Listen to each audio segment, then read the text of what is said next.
Welcome to online class arranged by Government Horganga College, Munshiganj. This is Muhammad Sheikh Mustafa Rajib, lecturer in management, Government Horganga College. Dear students, BBA Honors Second Year, today I will give you a class on Business Communication, Chapter 2, Types of Communication, Part 4. Today's class will cover three topics. Number one, verbal communication, two, oral communication, and three, written communication. Let's go for the next slide. Verbal communication. Words are used to exchange information. This can be in person or by telephone or can be written or oral. That is, it could be written or oral, অর্থাৎ লিখিত হতে পারে অথবা মৌখিক হতে পারে।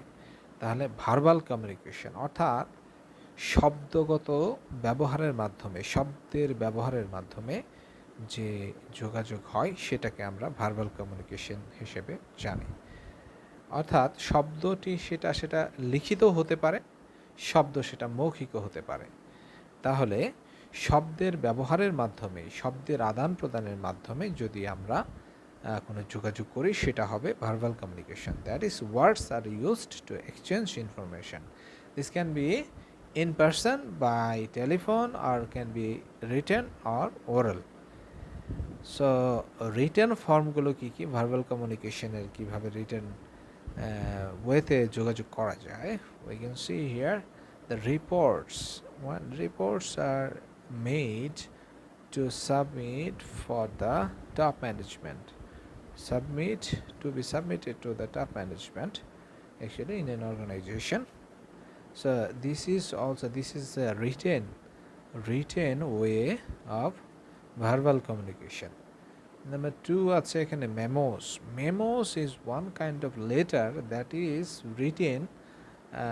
It's small in size, written for the employees within an organization. That is, একটা প্রতিষ্ঠানের ভেতরের কলিগরা, প্রতিষ্ঠানের এমপ্লয়িজরা যদি একে অপরের সঙ্গে যোগাযোগ করে, ছোট ছোট চিঠি আদান প্রদানের মাধ্যমে যোগাযোগ করে এবং তথ্যের আদান প্রদান করে, সেটা সাধারণত সেটাকে আমরা মেমোস বলে থাকি। মেমো, হ্যাঁ, ছোট আকারের লেটার। এরপর আছে হচ্ছে email, that is electronic mail. সেটা তো আমরা জানি যে ইন্টারনেট ব্যবহারের মাধ্যমে চিঠি পাঠানো যায় ইমেইলের মাধ্যমে। এটা হচ্ছে one kind of written way of verbal communication কি, যে কমিউনিকেশনে কিন্তু শব্দের ব্যবহার আছে, শব্দ ব্যবহার করে যে কমিউনিকেশন হয় সেটাকে আমরা ভার্বাল কমিউনিকেশন বলি। আমরা যদি ভেঙে একটু উচ্চারণ করি তাহলে হয় কিন্তু ভার্ব থেকে ভার্ব হচ্ছে ক্রিয়াগত বা শব্দগত যে যোগাযোগ, সেটাকে আমরা ভার্বাল কমিউনিকেশন বলি। এরপর হচ্ছে ফ্যাক্সের মাধ্যমে চিঠি পাঠানো যায়, তথ্য পাঠানো যায় ফ্যাক্স মেশিনের মাধ্যমে। হ্যাঁ, এটার ব্যবহার অবশ্যই এখন একটু কমে এসেছে আগের চেয়ে। ইলাস্ট্রেশনস হচ্ছে বিভিন্ন কিছু ফিগার এঁকে, হ্যাঁ, ইলাস্ট্রেশনের মাধ্যমে কিন্তু আমরা অনেক কিছু বোঝাতে পারি বা কোনো তথ্য আদান প্রদান করতে পারি। You can communicate and then go for the types of oral communication. তাহলে oral communication its one kind of verbal communication. সেটা কীভাবে হয়? The ways of oral communication are face to face communication, অর্থাৎ দেখা হলে একজন অপরজনের সাথে কথা বললে সেটা হচ্ছে face to face, head to head, হ্যাঁ, যে যোগাযোগ সামনাসামনি কথার মাধ্যমে যে যোগাযোগ face to face communication. Telephone conversation, ফোনে আলাপ হলে সেটাকে আমরা কি বলি? সেটা হচ্ছে টেলিফোন কনভারসেশন মানে আলাপ আলোচনা, কথোপকথন। হ্যাঁ, ডিকটেটিং লেটার্স, সুন্দর একটা জিনিস। ডিকটেশন কি? ডিকটেশন মানে হচ্ছে আদেশ। হ্যাঁ, আদেশ। এটা হচ্ছে একটু রেয়ার ইউজ, যদিও যদি কোনো ব্যক্তি তার পার্সোনাল অ্যাসিস্ট্যান্টকে, ফর এক্সাম্পল, হ্যাঁ, তার পার্সোনাল অ্যাসিস্ট্যান্টকে কোনো একটি বিষয়ে লেখার জন্য টাইপ করার জন্য, কম্পিউটারে টাইপ করার জন্য কোনো একটি বিষয়ের উপর একটি স্পিচ তিনি রেকর্ড করলেন, হ্যাঁ, রেকর্ড করে সেটা রেখে দিলেন এবং সেটা পরবর্তীতে তার পার্সোনাল অ্যাসিস্ট্যান্টকে দিলেন যে এই কথাগুলোকে কী করতে হবে, টাইপ করতে হবে।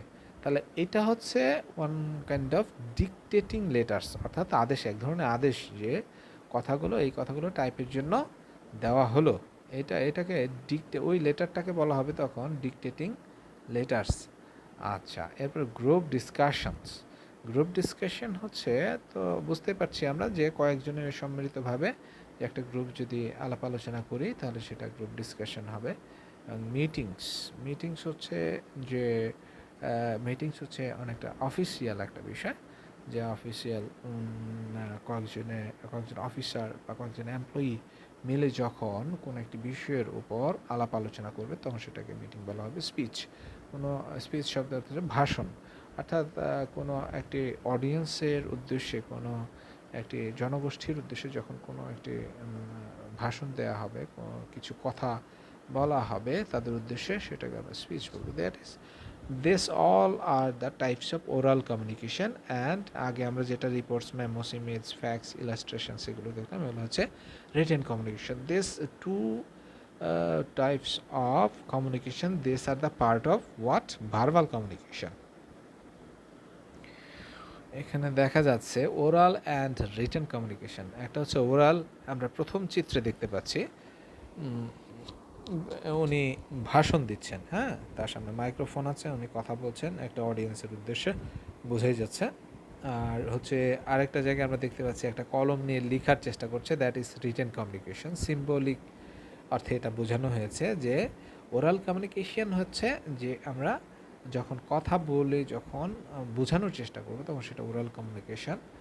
আর হচ্ছে রিটেন কমিউনিকেশন যখন আমি কোনো কিছু লিখবো, when I will write something down on the paper, then that will be called written communication. So ডেফিনেশনটা দেওয়া আছে, oral communication is the process of expressing, প্রকাশ করার, information or ideas by word of mouth, মুখে বলে কোনো কিছু প্রকাশ করাটাই হচ্ছে কি, প্রকাশ করার প্রক্রিয়াটা হচ্ছে ওরাল কমিউনিকেশন, মৌখিক যোগাযোগ। Oral communication is the process of verbally transmitting, অর্থাৎ শব্দ ব্যবহার করে প্রদান করা, ইনফরমেশন তথ্য প্রদান করা, and ideas from one individual, একজন ব্যক্তি থেকে, অর গ্রুপ টু আনাদার, একজন থেকে আরেকজনের কাছে মৌখিকভাবে কোনো কথা বলে তথ্য প্রদান করাটাই হচ্ছে কি, ট্রান্সমিট করাটাই হচ্ছে verbal oral communication.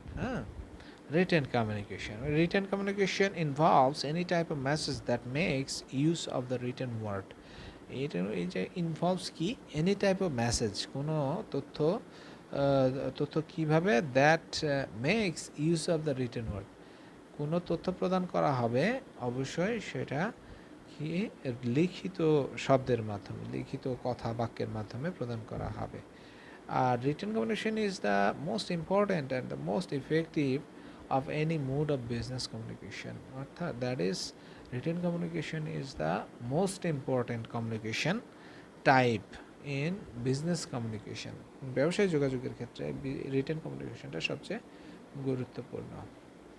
And then forms, types, methods, একই জিনিস, forms কি ফর্মে, কি ধরনের, টাইপসে, মেথডে, প্রক্রিয়ায় of oral communication, হ্যাঁ, ফর্মস, টাইপস, মেথডস কীভাবে আমরা দেখতে পাচ্ছি। In the right side, one person is communicating, talking to some persons, that could be official. এটা দেখতে পাচ্ছি, এটা হচ্ছে ওরাল কমিউনিকেশনের টাইপ, মৌখিক যোগাযোগ, হ্যাঁ, ফেস টু ফেস। তাহলে আমরা প্রথমে দেখতে পাচ্ছি type face to face communication, সামনাসামনি যোগাযোগ। ইন্টারভিউস, যখন কাউকে ইন্টারভিউ নেওয়া হবে, সাক্ষাৎকার নেওয়া হবে, ইন্টারভিউয়ের অর্থ। টেলিফোন কনভারসেশন, যখন ফোনে আলাপ আলোচনা হবে।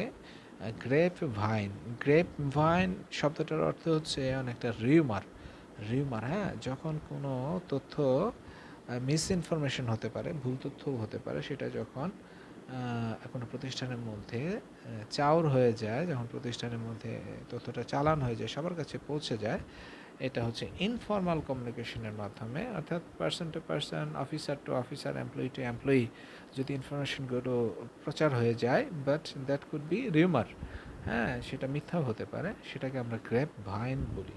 হ্যাঁ, ওকে। নেগোসিয়েশনস, এটা হচ্ছে কি আলাপ আলোচনা, নেগোসিয়েট অর্থাৎ আলাপ আলোচনার মাধ্যমে কোনো সিদ্ধান্তে পৌঁছা, সেটাকে আমরা নেগোসিয়েশন বলি। এরপর মিটিং হচ্ছে কয়েকজন অফিসার মিলে যখন কোনো একটা বিষয়ের ওপর আলোকপাত করে, গুরুত্ব দিয়ে কোনো একটা সিদ্ধান্তে পৌঁছার জন্য আলাপ আলোচনা করে, সেটাকে আমরা মিটিং বলি। We can say that meeting. And lecture speech, অর্থাৎ কোনো for an audience when we deliver some words, some messages, for for uh, mm, for an audience, then it is called key speech or lecture. That could be in a classroom, that could be outside the classroom.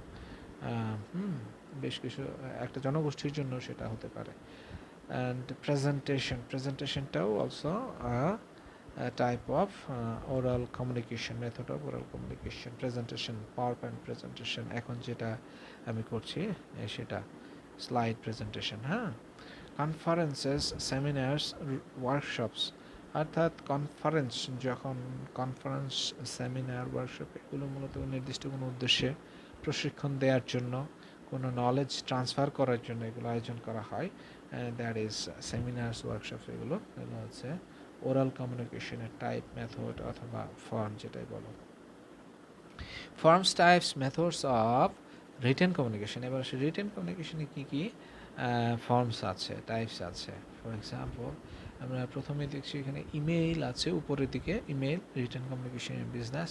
Email, electronic mail, when we send a letter by using what, internet through email, ইমেইলের একটা email অ্যাড্রেসের মাধ্যমে যখন আমি একটা letter internet ব্যবহার করে পাঠাবো, তখন সেটাকে আমরা বলবো, সেটাও কিন্তু রিটেন কমিউনিকেশন। আদেশও কিন্তু একটা অর্ডার কিন্তু লিখিত হয়ে থাকে, অফিসিয়াল অর্ডার কিন্তু অবশ্যই দ্যাট মাস্ট বি কি ইন রিটেন, অর্থাৎ লিখিত হবে। কোটেশনস, কারো উদ্ধৃতি অবশ্যই কোটেশনস, যদি আমরা কিন্তু কোটেশন কিন্তু রিটেন আকারেই কোটেশন দিয়ে থাকি। সো আবার কিন্তু পণ্য ক্রয়ের জন্য কিন্তু কোটেশন দেওয়া যায়, কোটেশন নেওয়া যায়, বিভিন্ন প্রতিষ্ঠান থেকে কোটেশন নিয়ে তারপর বাছাই করে কোনো একটা প্রতিষ্ঠানকে সেই পণ্য তৈরির জন্য বা সাপ্লাই দেওয়ার জন্য একটা দায়িত্ব দেওয়া যায়। এটাও একটা কোটেশন। হ্যাঁ, তো এরপরে হচ্ছে ফর্মস, কোনো ফর্ম ফিল আপ, আমরা বলি যে ফর্ম ফিল আপ, পরীক্ষার ফর্ম ফিল আপ, এটাও কিন্তু one kind of written communication. হ্যাঁ, written communication, form fill up করি আমরা, তথ্য দিয়ে থাকি, ফর্মের ভিতরে তথ্য পূরণ করে দিই, এটা হচ্ছে written format, written communication. Contracts, অর্থাৎ হচ্ছে চুক্তি, contracts must be in written, but in some cases contracts could be what, সেটা ওরাল হতে পারে, মৌখিক হতে পারে, কিন্তু কন্ট্রাক্টস সাধারণত রিটেন হয়ে থাকে, কারণ মৌখিক চুক্তির কোনো সত্যি কথা কোনো ভ্যালু নাই, মানে আদালতের কাছে কোনো ভ্যালু নাই। যদি কোনো মামলা মোকদ্দমা হয়, then oral contracts will be valueless, হ্যাঁ, ইন ফ্রন্ট অফ দ্য কোর্টের কাছে কোনো ভ্যালু নেই। মিনিটস হচ্ছে যে যদি কোনো একটি মিটিং করার পরে, হ্যাঁ, মিটিংয়ে যে এজেন্ডা থাকে, এজেন্ডাগুলো আলোচিত হয়, সেই এজেন্ডাগুলো আলোচিত হওয়ার পর সেটার উপর একটা মিনিটস তৈরি করা হয়, অর্থাৎ যে কী আলোচনা হয়েছে, কী সিদ্ধান্ত হয়েছে, সিদ্ধান্তগুলোর সম্মিলিত একটা রূপ হচ্ছে মিনিটস, আমরা এটাকে বলে থাকি মিনিটস। হ্যাঁ, লেটার্স হচ্ছে, আমরা লেটার্স তো বুঝতে পারছো, বন্ধুকে লেটার লিখতে পারে, বা কোনো প্রতিষ্ঠানকে লেটার লিখতে পারে, বা অ্যাপ্লিকেশন লিখতে পারে ফর সিকিং এ জব, অর্থাৎ একটি চাকরির জন্য আবেদন করতে পারে, অ্যাপ্লাই করতে পারে, সেটাও একটা লেটার হবে। এটা রিটেন কমিউনিকেশনের একটা টাইপ অথবা ফর্ম অথবা মেথড, যেটাই বল। প্রপোজাল, কোনো একটা প্রপোজাল দিলে সেটা অবশ্যই রিটেন আকারে সুন্দরভাবে বুঝিয়ে কোনো একটা প্রপোজাল অফার দেওয়া যেতে পারে। অ্যান্ড মেমোস তো হচ্ছে কি, একটা প্রতিষ্ঠানের ভেতরে সাধারণত এমপ্লয়ীদের মধ্যে, কলিগদের মধ্যে ইনফরমেশন আদান প্রদানের জন্য, to transmit information within the employees of an organization memos are used. So বুঝতেই পারছো খুব সুন্দরভাবে এখানে দেওয়া আছে সিম্বলিক সহ বোঝার জন্য। And then advantages of oral communication, কী সুবিধা রয়েছে ওরাল কমিউনিকেশনের? নাম্বার ওয়ান হচ্ছে টাইম সেভিং, অর্থাৎ that is within a short time I can talk to someone, I can send information to someone by talking to him or her. কথা বলে কিন্তু দ্রুত আমরা তথ্য প্রদান করতে পারি, তাহলে এটা টাইম সেভ করে। And reduction of cost, there is no use of paper, there is no use of internet for sending email or anything else, there is no use of computer electricity to type, that is what reduction of cost. তাহলে কাগজের খরচ, কলমের খরচ এগুলো লাগছে না, electricity cost লাগছে না। দ্যাটস ওয়াই ওরাল কমিউনিকেশন, মৌখিক যোগাযোগটা কম খরচ। ইজিনেস, এটা ইজি, কথা বলা তো খুবই সহজ, কিন্তু কথা সুন্দর করে গুছিয়ে বলতে হবে। ইফেক্টিভ ফর ইলিটারেট পারসনস, অর্থাৎ ইলিটারেট যারা লিখতে পড়তে জানে না তারা কথা বলতে পারে, তারা কথা বলে যোগাযোগ করতে পারে। ফর দিস ইজ কার্যকরী, ইফেক্টিভ ফর ইলিটারেট পারসনস, অর্থাৎ অশিক্ষিত লোকদের জন্য এটা কার্যকরী। কুইক ফিডব্যাক, অর্থাৎ ইনফরমেশন যখন ফেস টু ফেস কমিউনিকেশনের মাধ্যমে আরেকজনকে তথ্য দেওয়া হবে, সে তখন একটা ফিডব্যাক দিবে, উত্তর দিবে, সেটা হচ্ছে ফিডব্যাক। কুইক, এটা অবশ্যই কুইক সম্ভব, দেরি হবে না। মেনটেনিং সিক্রেসি, অর্থাৎ এটা গোপনীয়তা রক্ষা হয়, অনেক ক্ষেত্রে গোপনীয়তা রক্ষা হয়, অনেক ক্ষেত্রে কিন্তু আবার সমস্যা হতে পারে।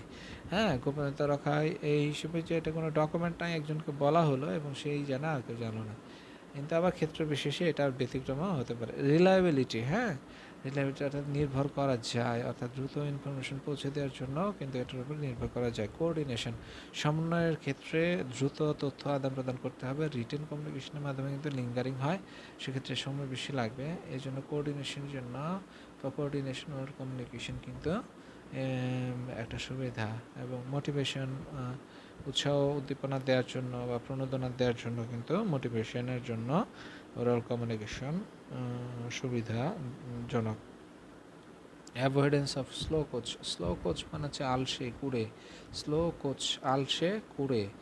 অ্যাভয়েডেন্স অফ স্লো কোচ অর্থাৎ আলসেমি কুড়েমি, এটাকে অ্যাভয়েড করা যায় কিসের মাধ্যমে? ওরাল কমিউনিকেশনের মাধ্যমে। কিন্তু রিটার্ন কমিউনিকেশন একটা লেটার পাঠালে দেখা গেলো যে এক টেবিল থেকে আরেক টেবিল, আরেক টেবিল থেকে আরেক টেবিল যাচ্ছে, হ্যাঁ, সেক্ষেত্রে স্লো কোচ মানে একটা আলসেমি থাকে বা লাল ফিতার দূরত্ব থাকে অফিসিয়ালি, অনেক ক্ষেত্রে এটা ইউজ করা হয়।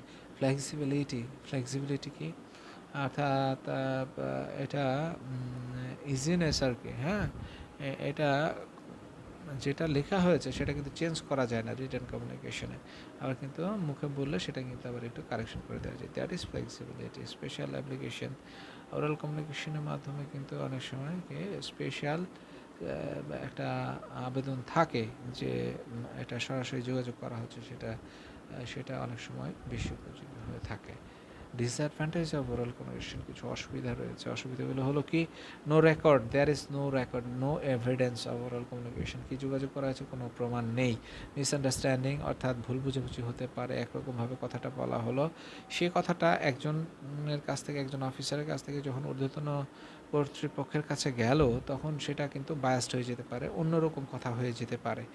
সে আমি একভাবে তাকে বললাম, সে হয়তো কথাটা দেখা গেল ঊর্ধ্বতন কর্তৃপক্ষকে অন্যভাবে বুঝালো, তাহলে এখানে একটা মিসআন্ডারস্ট্যান্ডিং হতে পারে ওরাল কমিউনিকেশনের মাধ্যমে। বাট রিটেন কমিউনিকেশনে সেটা যা লেখা হবে সেটাই ঊর্ধ্বতন কর্তৃপক্ষের কাছে পৌঁছাবে। ডিস্টর্টেড মিনিং, অর্থাৎ বিকৃত, ডিস্টর্টেড মানে হচ্ছে বিকৃত, যেটা অর্থ সেটা না হয়ে অন্য অর্থ হয়ে যাবে, ডিস্টর্টেড মিনিং। এটা হচ্ছে একটা ওরাল কমিউনিকেশনে যেহেতু কোনো রেকর্ড নেই সেহেতু বলা যাচ্ছে না যে কী বলা হয়েছিল এবং কী বোঝা হয়েছিল, that's the problem actually. Lack of accuracy, অনেক সময় অ্যাকুরেসি থাকে না, হ্যাঁ, যেহেতু এভিডেন্সও থাকে না, অ্যাকুরেট হয়েছে কিনা সেটারও কোনো প্রমাণ থাকে না, এগুলো হচ্ছে ল্যাক অফ অ্যাকুরেসি, সঠিকতার সমস্যা। লিমিটেড ইউজ, অনেক অফিসিয়ালি কিন্তু মানে ওরাল কমিউনিকেশনটা ওভাবে ইউজ করা হয় না officially. there is a standard communication medium, সেটা হচ্ছে অবশ্যই রিটেন কমিউনিকেশন। হ্যাঁ, কনফিউজড স্পিচ, অনেক সময় স্পিচ বোঝা যায় না, না বোঝা গেলে কনফিউজড হয়ে যায়, যদি ইনফরমেশনে গ্যাপ থাকে সেক্ষেত্রে কনফিউশন কাজ করতে পারে।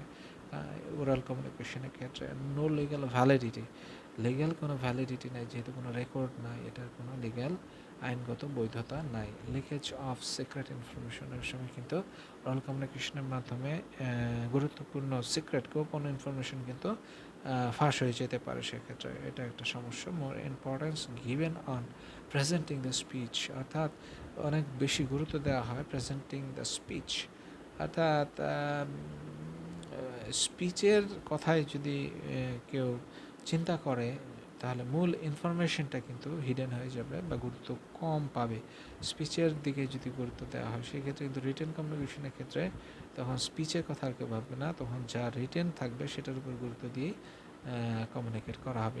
ইমোশনাল একটা ব্যাপার কমিউনিকেশনে, সেটা ইমোশনের মাধ্যমে ব্যাসড হতে পারে, এটা ডাইভার্টেড হতে পারে। হ্যাঁ, এটা একটা problem, disadvantage, less effective, oral communication is less effective than written communication. Guidelines for effective oral communication, oral communication ভালোভাবে করার জন্য কিছু পরামর্শ আছে, সেগুলো হচ্ছে টেকিং প্রিপারেশন, অবশ্যই প্রস্তুতি নিতে হবে। ড্রাফটিং দ্য স্পিচ, অবশ্যই কি বলবো তার আগে একটা প্রস্তুতি নিয়ে ড্রাফট করতে হবে, খসড়া লিখে নিতে হবে, অর্থাৎ আমি যেটা বলবো সেটার একটা সংক্ষিপ্ত লিখে নিলে আমার জন্য সুবিধা হবে। ক্লিয়ার প্রনাউন্সিয়েশন, অর্থাৎ উচ্চারণ ক্লিয়ার হতে হবে, সঠিক হতে হবে। হ্যাঁ, ক্লিয়ার উচ্চারণ সঠিক হতে হবে, ক্লিয়ার প্রনাউন্সিয়েশন। ব্র্যাভিটি, অর্থাৎ সংক্ষিপ্ততা, ব্র্যাভিটি, হ্যাঁ ব্র্যাভিটি হচ্ছে সংক্ষিপ্ত হতে হবে। অনেক বেশি বড় বড় স্পিচ দিলে সেটা কিন্তু আগ্রহ থাকবে না অডিয়েন্সের। প্রেসিশন, প্রেসিশন মানে হচ্ছে কি স্পষ্টতা, স্পষ্ট হতে হবে। হ্যাঁ, যেটা বলছি কথা যেন স্পষ্টভাবে বোঝা যায়। হ্যাঁ, লজিক্যাল সিকোয়েন্স, অর্থাৎ একটার পর একটা কথা স্টেপ বাই স্টেপ যেটা আসবে ধাপে ধাপে, সেটা অবশ্যই যুক্তিসঙ্গত একটা সিকোয়েন্স থাকতে হবে, একটার পর একটা ধাপ প্রতি ধাপে। ড্রাফটিং দ্য স্পিচ, অর্থাৎ ড্রাফটিং, হ্যাঁ অবশ্যই স্পিচটা অবশ্যই ড্রাফট করতে হবে, খসড়া করে নিতে হবে, সেটা তো আগে একবার বললাম, এটা ডাবল হয়ে গেছে। ন্যাচারাল ভয়েস, হ্যাঁ ন্যাচারাল ভয়েস, অর্থাৎ স্পিচ দেওয়ার সময় আর্টিফিশিয়াল অনেক কিছু ঢং টং করে দেওয়ার চেয়ে বরং ন্যাচারাল ভয়েসে জাস্ট নর্মালি ডেলিভার করাটাই হচ্ছে মানে এফেক্টিভ ওরাল কমিউনিকেশন, মৌখিক যোগাযোগের উত্তম উপায়। Using simple and suitable words, simple সাধারণ শব্দ এবং হচ্ছে কি করতে হবে, এবং সাধারণ শব্দ ব্যবহার করতে হবে, এবং সুইটেবল যেটা পারফেক্ট শব্দ, হ্যাঁ সেটা ব্যবহার করতে হবে। আবার হচ্ছে যে যেটা হচ্ছে using visual AIDS, visual AIDS বিভিন্ন ধরনের দৃশ্যমান যে সমস্ত যা কিছু দেখা যায়, সিম্বলিক, হ্যাঁ সিগন্যাল, সাইন, এই সমস্ত জিনিসগুলো ব্যবহার করে কি, বা একটা ডায়াগ্রাম ব্যবহার করে, অর্গানোগ্রাম ব্যবহার করে, একটা শেপ ব্যবহার করে, একটা হ্যাঁ এগুলো ব্যবহার করে, প্যাটার্ন ব্যবহার করে, হ্যাঁ আমরা কিন্তু কী করতে পারি, ওরাল কমিউনিকেশনটাকে খুব সুন্দর করতে পারি। আর ইউজিং বডি ল্যাঙ্গুয়েজ, অবশ্যই বডি মুভমেন্ট থাকতে হবে, হাতের মুভমেন্ট থাকতে হবে বোঝানোর জন্য, সেটা যেন সহায়ক হয়ে থাকে। অ্যান্ড কন্ট্রোল অফ ইমোশন, ইমোশনকে কন্ট্রোল করতে হবে। ইমোশনাল হয়ে গেলে তাহলে যোগাযোগের মূল জিনিসটা থেকে সরে যাবে, অ্যাটেনশনটা সরে যাবে, তাহলে আসল জিনিসই যোগাযোগ করা হবে না, ইমোশনটা সামনে চলে আসবে। So emphasising on important topic, অবশ্যই গুরুত্বপূর্ণ টপিকের উপর মানে প্রেশার দিতে হবে এবং সেটাকে জোর দিয়ে বলতে হবে যেগুলো গুরুত্বপূর্ণ টপিক। স্পিকিং স্লোলি, অর্থাৎ স্লোলি স্পিকিং, এটা আস্তে কথা বলতে হবে, খুব দ্রুত কথা বললে অনেক সময় কথা বোঝা যায় না, সেটা একটা সমস্যা, ডিসঅ্যাডভান্টেজ। অ্যাভয়েডিং ম্যানারিজম, ম্যানারিজম কিন্তু একটা জিনিস, সেটা হলো নির্দিষ্ট একটা ঢং, নির্দিষ্ট একটা মুদ্রা দোষ, ম্যানারিজম। হ্যাঁ, এই ম্যানারিজম কিন্তু অ্যাভয়েড করতে হবে, সেটা কিন্তু অন্যের বিরক্তির কারণ হতে পারে। Thanks to all, that's all for today. আশা করি প্রতিদিন যে সমস্ত ক্লাসগুলো দেওয়া হচ্ছে তোমাদেরকে, তোমরা সুন্দরভাবে এগুলো শুনছো এবং সেটা রপ্ত করার চেষ্টা করছো, আত্মস্থ করার চেষ্টা করছো, এবং সেটা তোমাদের জন্য সহায়ক হচ্ছে, পড়াশোনার জন্য কিছুটা হলেও কাজে লাগছে। তো পরবর্তী ক্লাসের পর্যন্ত তোমরা ভালো থাকো, সুস্থ থাকো এবং স্বাস্থ্যবিধি মেনে চলো। আজকে এ পর্যন্তই। আল্লাহ হাফেজ।